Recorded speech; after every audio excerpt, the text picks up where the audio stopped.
नमस्कार. आऊचा खाऊ या यूट्यूब चॅनलवर मी मेधा तुमच्या सगळ्यांचं मनापासून स्वागत करते. गुढीपाडवा आलेला आहे. गुढीपाडवा म्हणलं की श्रीखंडपुरीचा बेत नक्कीच करतो आपण. तर हे श्रीखंड तयार करण्यासाठी मलईचा चक्का घरी कसा तयार करायचा याचा व्हिडिओ आपण काल बघितला. आता ह्याच चक्क्यापासून घरी श्रीखंड कसं तयार करायचं हे मी तुम्हाला दाखवणार आहे. आज दोन प्रकारची श्रीखंड कशी करायची हे मी तुम्हाला दाखवणार आहे. पहिलं तर आहे केशर वेलची श्रीखंड आणि दुसरं आहे फ्रूटखंड. व्हिडिओ पूर्ण बघा म्हणजे तुम्हाला श्रीखंडाची रेसिपी छान पद्धतीने कळेल आणि घरच्या घरी सगळ्यांना आवडणारं असं श्रीखंड तुम्ही करू शकाल. आता आपण वेलची जायफळ श्रीखंड करतोय. त्याच्यासाठी मी घेतलेला आहे पावशेर चक्का. हा चक्का मी घरीच तयार केलेला आहे. चक्का कसा तयार करायचा ह्याची लिंक मी डिस्क्रिप्शन बॉक्समध्ये देते. आता हा जेवढा चक्का असेल साधारणपणे त्याच्यापेक्षा थोडंसं कमी एवढी मी साखर घेणार आहे. म्हणजे हा 250 ग्रॅम चक्का आहे तर मी 200 ग्रॅम साखर घेतली आहे.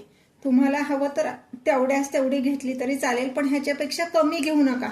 साखरेचं प्रमाण कमी झालं ना तर मग नंतर चक्का आंबतो. म्हणजे बरेच जण म्हणतात ना की चक्क्याला फेस येतो वगैरे, तर साखरेचं प्रमाण कमी झालं तर चक्क्याला फेस येतो. असं आता ह्या चाळणीने मी हे व्यवस्थित मिक्स करत चाळून घेणार आहे.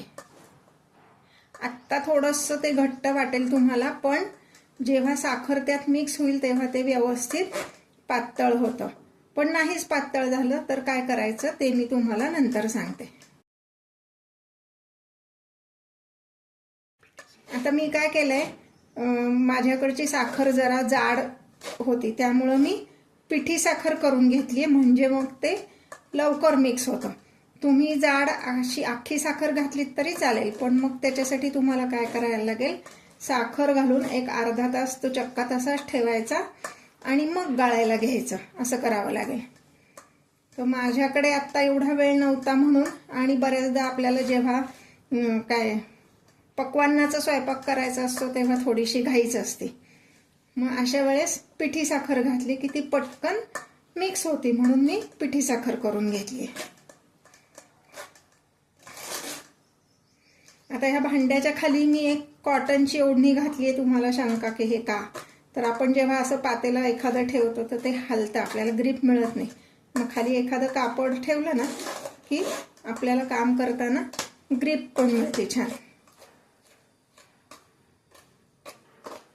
बरेच जण हे श्रीखंड मिक्सरमध्ये पण करतात बरं का, पण मिक्सरमध्ये काय होतं ते श्रीखंड पातळ होतं. आपल्याला खूप पातळ नकोय, पळीने वाढता येईल इतपतच पातळ ठेवायचे श्रीखंड.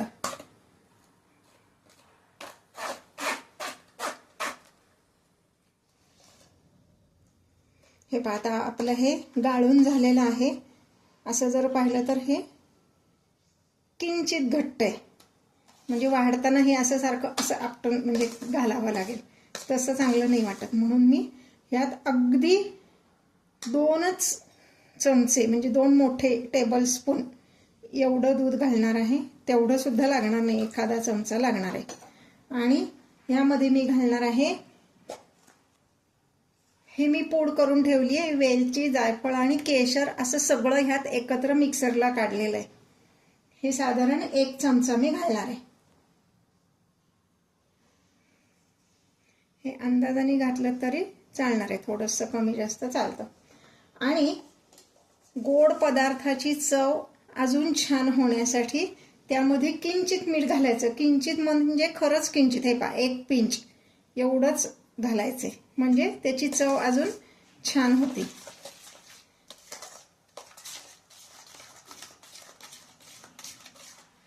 बऱ्याचदा काय होतं, आपल्याला केशर घालायचं म्हणजे ते कोमट दुधात भिजत ठेवा, मग ते विरघळेपर्यंत थांबा, मग ते कोमटपेक्षा जास्ती गरम दूध असेल तर ते चक्क्यात घालता येत नाही. हे सगळं असं करण्यापेक्षा मी काय करते, वेलची 1 जायफळ आणि साधारण 10 ग्रॅम वेलची आणि 1 ग्रॅम केशर असं सगळं मिक्सरमधनं छान काढून ठेवते आणि तीच पावडर मी सगळीकडे वापरते.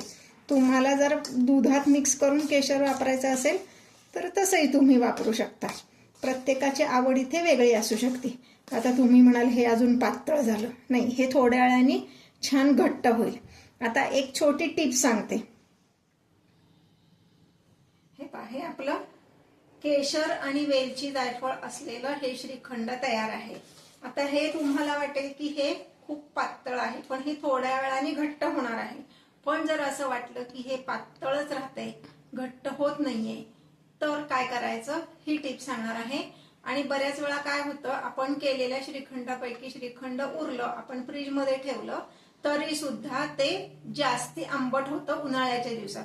मग अशा वेळेस काय करायचं, तर त्यामध्ये 1 मोठा टेबल स्पून एवढी दूध पावडर मिक्स करायची, म्हणजे ते दाट पण होतं आणि त्याचा आंबटपणा कमी होतो. तुम्ही साखर घातली अजून तर आंबटपणा कमी नाही होणार आहे, तो आंबटपणा तसाच राहील. मग ते डायल्यूट करण्यासाठी त्यात आपण 1 मोठा टेबल स्पून एवढी दूध पावडर मिक्स करायची आणि पुन्हा छान घोटून घ्यायचं. त्याची टेस्ट बरोबर मॅनेज होते. आता आपण बघणार आहोत फ्रूटखंड कसं करायचं. त्याच्यासाठी मी घेतलाय 450 ग्रॅम चक्का. चक्का कसा तयार करायचा त्याची लिंक मी डिस्क्रिप्शन बॉक्समध्ये देते, तुम्ही घरी चक्का करू शकता.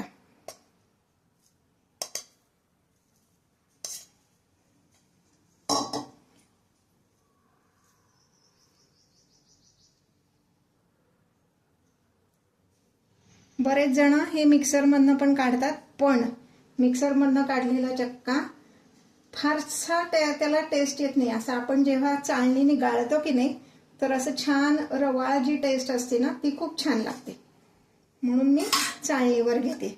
आता ह्यात आपण घालणार आहोत साखर. साखर किती घालायचा, तर जेवढा आपला चक्का असेल त्याच्या 80% म्हणजे 100 ग्रॅम खवा असेल, चक्का असेल तर 80 ग्रॅम साखर. हा माझा 450 ग्रॅम चक्का आहे, म्हणून मी यामध्ये 325 ग्रॅम एवढी साखर घालणार आहे.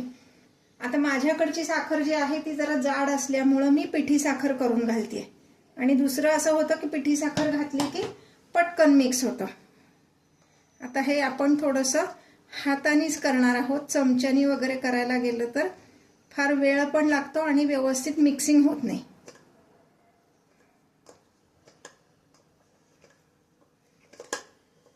मी ही साखर मोजून घेतली आहे वजनी. तुमच्याकडे जर वेइंग मशीन नसेल तर चक्का तुम्ही वाटीने मोजून घ्या. आता हा जर म्हणला तर 4 वाट्या चक्का झाला होता, मी 3 वाट्या आणि थोडंसं जास्ती असं पिठी साखर घेतलेली आहे.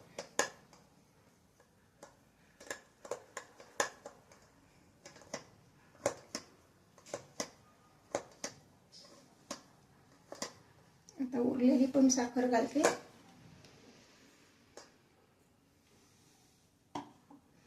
आणि छान असं घोटून घ्यायचंय.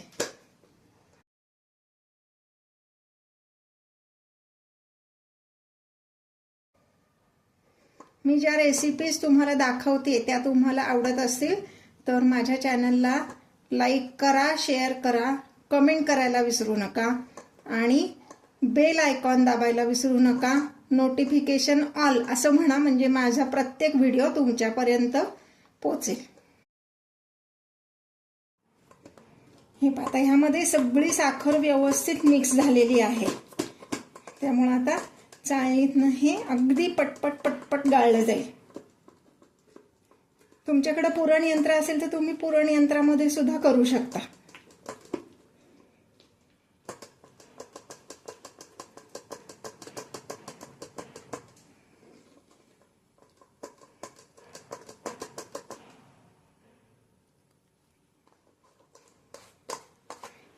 हे पाहता, हे बऱ्यापैकी सगळं गाळून झालेलं आहे. पण काही वेळेस काय होतं की हे पटकन गाळलं जात नाही, जास्ती घट्ट किंवा त्यातली साखर जर त्यात नीट मिक्स झाली नाही, साखरेचे कण राहिले तर ते पटकन गाळलं जात नाही. मग अशा वेळेस काय करायचं, अगदी 1 चमचा दूध घालायचं, म्हणजे ते पटकन गाळलं जातं. अगदी 1 चमचा म्हणजे एखादा चमचा एवढंच घ्यायचं, नाहीतर श्रीखंड जास्ती पातळ होईल.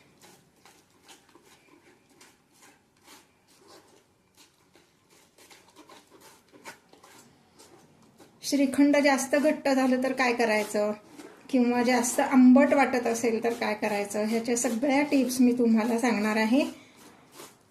त्या व्यवस्थित फॉलो करा. मी सांगितलेलं साखरेचं मेजरमेंट पण व्यवस्थित ठेवा, म्हणजे मग तुमचं श्रीखंड जे आहे ते अति आंबट होणार नाही. बऱ्याच जणींची तक्रार असते की आमच्याकडे श्रीखंड उरलं की त्याला फेस आल्यासारखा होतो. तो का होतो तर ते जास्ती आंबतं. ते जास्ती का आंबतं तर साखर कमी घालतात. फार गोड खायचं नाही असं काहीतरी डोक्यात असल्यामुळं साखर कमी घालतात आणि मग ते श्रीखंड आंबट होतं. साखरेचं प्रमाण जर व्यवस्थित असेल ना तर साखरेमुळं काय होतं, त्याची आंबण्याची जी क्रिया आहे ना ती थांबते. म्हणून साखरेचं प्रमाण व्यवस्थित असेल तर श्रीखंडाला फेस येत नाही. हे पहा, आता अजून थोडंसं मी दूध घालते म्हणजे हे चाळणीला जे लागलेलं आहे ना ते सगळं आपलं निघून येईल.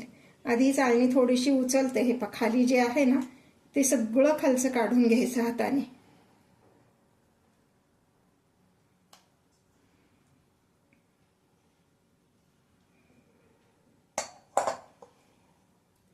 आणि पुन्हा एखादा चमचा दूध यामध्ये मी घालणार आहे, म्हणजे ह्याचं सगळं हे चक्का हा निघून येतो. हे पहा,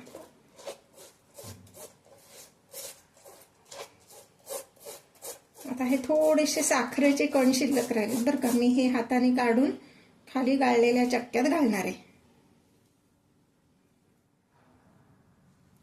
हे पहा, आता हे आपलं सगळं गाळून झालेलं आहे. साखर पण व्यवस्थित मिक्स करून झालेली आहे. गोड पदार्थात एखादा पिंच मीठ घातलं ना की त्याची टेस्ट अजून छान येते.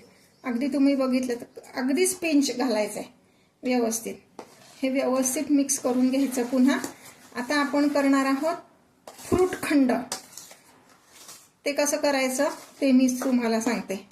बाजारामध्ये असा मिक्स फ्रूटचा इसेन्स विकत मिळतो. हा मिक्स फ्रूट इसेन्स आहे. हा किती घालायचा तर हे माझं 450 ग्रॅम चक्का म्हणजे साखर घालून ते 800-850 ग्रॅम झाले. त्याला फक्त पाव चमचा एवढाच इसेन्स घालायचा आहे. इसेन्स जास्ती घालू नका, खूप वास येतो नाही तर मग त्याचा.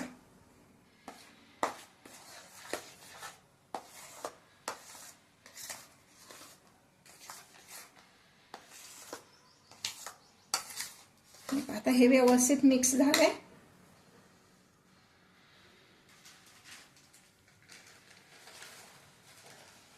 आता यामध्ये मी घालणार आहे हे फ्रूट्स. मार्केटमध्ये हे सन ड्राईड फ्रूट्स विकत मिळतात. ह्यात सगळं आहे. पायनॅपल आहे, अजून काय किवी आहे, बरेचसे सगळे आंब्याचे आहेत, थोडी स्ट्रॉबेरीचे आहेत. हे सगळं मिक्स फ्रूट असे सन ड्राईड मार्केटमध्ये मिळतात. ते मी ह्यामध्ये घालणार आहे. तुम्हाला जर ताजी फळं घालायची असेल तर तुम्ही ते ताजी फळं पण घालू शकता. त्याची टेस्ट पण छान लागते.